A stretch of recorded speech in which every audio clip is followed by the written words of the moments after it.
ज्ञानदेव आहूजा ने मुख्यमंत्री को लेकर कहे अपशब्द, कहा मुख्यमंत्री संभाले अपनी लंगोट तो हरियाणा सरकार को बताया फेलियर। अपने बयानों के चलते हमेशा विवादों में रहने वाले भाजपा के वरिष्ठ नेता ज्ञानदेव आहूजा ने मुख्यमंत्री अशोक गहलोत को लेकर एक बार फिर से विवादित बयान दिया है। उन्होंने कहा है कि मुख्यमंत्री अशोक गहलोत अपनी लंगोट संभाले। उनके मंत्री लगातार बयानबाजी कर रहे हैं तो कुछ मंत्रियों व सचिन पायलट ने अशोक गहलोत के खिलाफ मोर्चा तक खोल दिया। अशोक गहलोत तो प्रधानमंत्री नरेंद्र मोदी को लेकर बयानबाजी कर रहे हैं, उनको कांग्रेस पर ध्यान देना चाहिए। नू की घटना को लेकर ज्ञानदेव आहूजा ने अपनी ही सरकार का फेलियर बताया। उन्होंने कहा कि प्रदेश सरकार का फेलियर रहा, इसलिए इतनी बड़ी घटना हुई। साथ ही उन्होंने कहा कि आगामी लोकसभा चुनाव में अकेली भाजपा 400 के पार हो गई तो प्रदेश में भाजपा की सरकार बनेगी। छात्रों पर सरकार ने करवाया लाठीचार्ज। गोरखा में हिंदुवादी मुद्दों पर विभाग बोलने वाले भाजपा के वरिष्ठ नेता व रामगढ़ के पूर्व विधायक ज्ञानदेव आहूजा ने कहा कि प्रदेश सरकार ने जयपुर में छात्रों पर डंडे बरसाए हैं। इस घटना में 17 लोग घायल हुए हैं। अब प्रदेश के मुख्यमंत्री ने कहा कि प्रदेश में छात्र संघ चुनाव नहीं होंगे। दरअसल प्रदेश सरकार को डर है कि छात्र संघ चुनाव में एबीवीपी की जीत होगी व एनएसयूआई हारेगी। इससे प्रदेश सरकार की बदनामी होगी। बीते चुनाव में जोधपुर में एनएसयूआई हार गई थी। उन्होंने कहा है कि छात्र संघ चुनाव से युवाओं में नेतृत्व की क्षमता होती है। प्रदेश सरकार में कई मंत्री विधायक रहे जो छात्र राजनीति से निकले हैं। अशोक गहलोत को लेकर कई बड़ी बातें। ज्ञानदेव आहूजा ने प्रदेश के मुख्यमंत्री अशोक गहलोत को लेकर भी विवादित बयान दिए हैं। उन्होंने कहा है कि प्रदेश के मुख्यमंत्री अशोक गहलोत की लंगोटी ढीली है।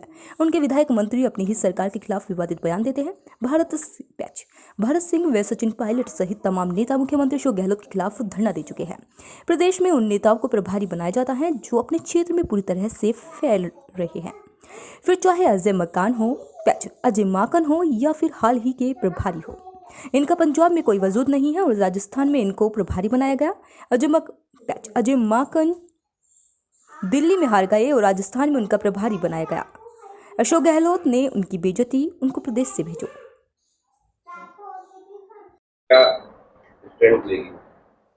ऐसा है कि मैंने सभी पत्रकार बंधुओं को पहले आदर सम्मान, आप सबका सम्मान है और सम्मान है हमारे दिल्ली पुलिस में रहे आईपीएस अफसर श्रीमान महेश जी भारद्वाज और साथ में हमारे सब कार्यकर्ता। आज का मुख्य विषय है राजस्थान यूनिवर्सिटी में परसों राजस्थान सरकार की पुलिस ने और नेता छात्रों पर लाठीचार्ज किया है। लगभग अखबार में तो 5 या 7 आया है, मैं उनसे मिलकर आया हूँ। लगभग 17 छात्र घायल हुए हैं और भगदड़ मची तो रोड जाम की तरह से हो गया। वो रोड जाम नहीं कर रहे थे, सड़क पर सद्बुद्धि यज्ञ कर रहे थे जेल मार्ग पर यूनिवर्सिटी के बाहर।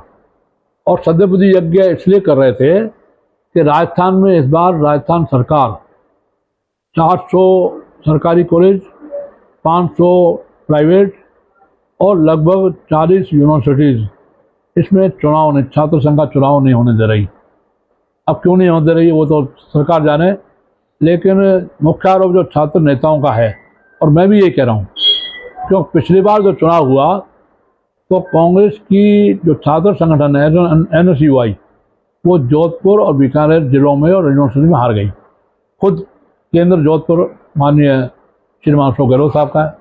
अब उनको डर है कि राजस्थान में चुनाव नज़दीक है, छात्र भड़क गए और कहीं एनएसयूआई हार गई और अखिल भारतीय विद्यार्थी परिषद जो किसी राजनीतिक पार्टी का विंग नहीं है, लोग बीजेपी के साथ जोड़ते हैं लेकिन एक स्वतंत्र संगठन है, राष्ट्रीय स्वयंसेवक संघ के से जुड़े हुए वैचारिक धरातल पर, राष्ट्रवादी वैचारिक धरातल पर, राष्ट्र प्रेम धरातल पर हम लोग सब काम करते हैं। भारतीय जनता पार्टी भी, एबीवीपी भी, भारतीय मजदूर संघ, भारतीय किसान संघ, वगैरह वगैरह। तो सरकार को डर था कि कहीं एबीवीपी अखिल भारतीय विचार संघ नहीं जी जाए, इसलिए चुनाव अब तक नहीं करवाए। छात्रों ने जब आंदोलन लिया और प्रदर्शन किया, सद्बुद्धि यज्ञ किया, तो कल उच्च शिक्षा विभाग ने यह कहा कि इस बार चुनाव नहीं होंगे और मुख्यमंत्री जी अपनी बोखलाहट में बोल के, माननीय मुख्यमंत्री, कि छात्र जरूर से ज़्यादा पैसा खर्च कर रहे हैं। लिंग दो कमेटी कोई बनी चुनाव की वर्किंग की प्रक्रिया के बारे में, लिंग दो कमेटी का उल्लंघन है। अब कितना उल्लंघन है, क्या उल्लंघन है, ये आपके सबके सामने है। तो चुनाव नहीं करवाने का तय किया उच्च शिक्षा विभाग ने और साथ में मुख्यमंत्री ने यह भी कहा कि उच्च शिक्षा राज्य मंत्री श्री राजेंद्र यादव जो विधायक हैं कोटपुतली से, वो तय करेंगे। वो क्या तय करेंगे? तय तो आप करोगे। आप नहीं चाहोगे तो चुनाव नहीं होंगे, इसलिए अब तक चुनाव नहीं करवाए। ये सरकार की हरदर्मी है, बेशर्माई है और दयनीय स्थिति है। मैं इसको दयनीय कहूँगा।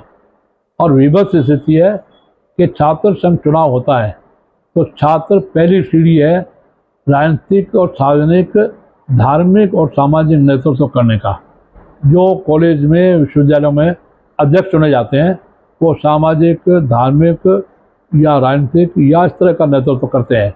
हम लोगों ने देखा है, हमारे राजस्थान में कालीचंद की सराफ है या प्रताप सिंह खासियावत मंत्री हैं वर्तमान, पूर्व वर्तमान कई मंत्री हैं, और भी कई हैं जो अध्यक्ष रहे हैं। इसलिए एक विषय मेरा ये है।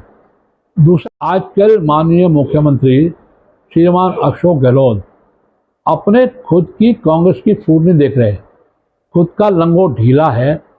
कभी उनके खिलाफ हमारे वरिष्ठ विधायक श्रीमान भरत सिंह जी बोलते हैं, कभी मंत्री श्रीमान हेमाराम जी चौधरी बोलते हैं, तो कभी सचिन पायलट ने भारी आंदोलन लिया और तब तक चुप नहीं हुआ जब तक और उनको डांट नहीं पड़ी।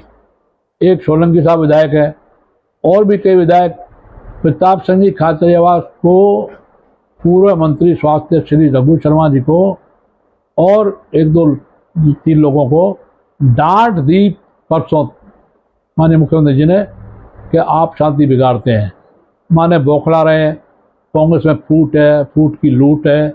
वैसे देश को लूटा है इन्होंने 70 साल देश को लूटा, ऊपर कांग्रेस के नेता लूटे हैं और नीचे कार्यकर्ता लूटे हैं। ये लूट मार वहाँ पर है और बाजारूपन है।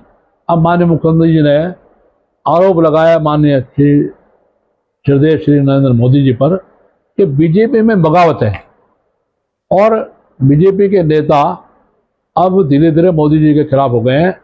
जनता में पहले मोदी जी की साख गिरी है। अरे जनता में साख है तब तो तुम 400 से 40-44 पर आ गए और बीजेपी 2 से लेकर के और 300 से ऊपर चली गई है और एनडीए 350। और अब मेरा दावा है कि अकेली बीजेपी 400 से ज़्यादा सीटें ला रही है 2024 में। इतना जनता का विश्वास है, इतना जनता की श्रद्धा है, क्योंकि माननीय मोदी जी ने जो काम किए हैं उन कामों को गिनाने की ज़रूरत नहीं है। वंदे भारत ट्रेन हो या राम जन्मभूमि का मंदिर का बनना है या कश्मीर 370 का ख़त्म होना है।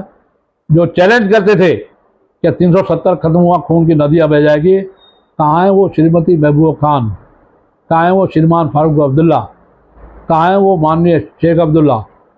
चिल्लाते चिल्लाते और पाकिस्तान ने चुनौती दी थी, झूठे आतंकवादी, छुपके आतंकवादी, पहाड़ों में छुपे आतंकवादियों को आप भेज सकते हैं, लेकिन कश्मीर में आज जो तिरंगा रैली गवर्नर महोदय के, महामहिम राजा महोदय के नेतृत्व में आज ही निकली है इतनी ज़बरदस्त बैंड बाजे के साथ में, तो कश्मीर अब अपने आप में विकास कर रहा है और भारत का अभिन्न अंग कहते थे हम।